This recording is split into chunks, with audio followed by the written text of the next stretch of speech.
I met Francis Ford Coppola. By the end of the night, he wanted to give me some advice that he said would help me in what I wanted to do. Here at La Palette in Paris, at the table just behind me, I was sitting here with a few friends, and Francis was at the next table by himself, so we invited him to join us. I mean, he could have just said, I'm waiting for someone, I'm not staying long, I'm working on a project, whatever. He could have said anything, but he said sure, and he joined our table. Mostly we spoke about The Godfather, because my friend Michael was crazy about that movie and had a million questions for him. He said he was working on an adaptation of the decline of the Roman Empire, but modernized for American society. And if that film he was working on was the beginning of Megalopolis, that's a project that would have taken him over 25 years to complete. And that should give you some motivation to not stop whatever it is you're working on. The time rolled on and it started to get late and we started to get hungry. So we decided to walk just down the road to the restaurant next door called the Mazarin. And when the waiter handed Francis the wine list, it did not take him very long to realize there was nothing there that he wanted that was better than his own wine. So he said, I'm just gonna pop over to my place and get a couple of bottles. Wow, we thought he was ditching us. But 10 minutes later, he comes back with 2 bottles of wine in his hands, puts them on the table, and motions to the waiter to open them, which he did. Now, you try going into a restaurant in Paris with your own bottle of wine, let alone 2, and ask the waiter to open it. They were happy to oblige him.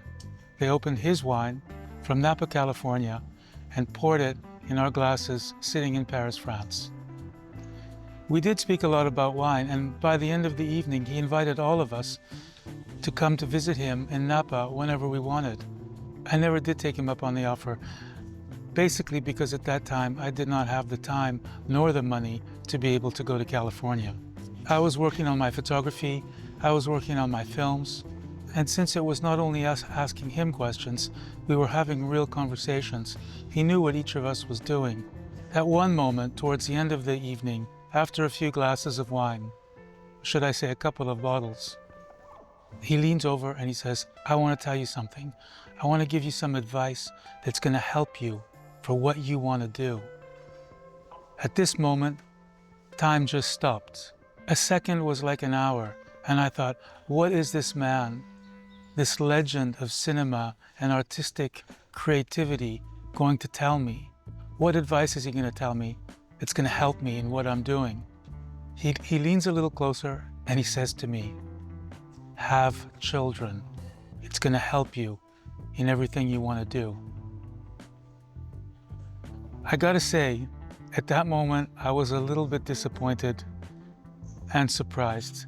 I thought he would give some advice like, when the horizon's at the top, it's interesting.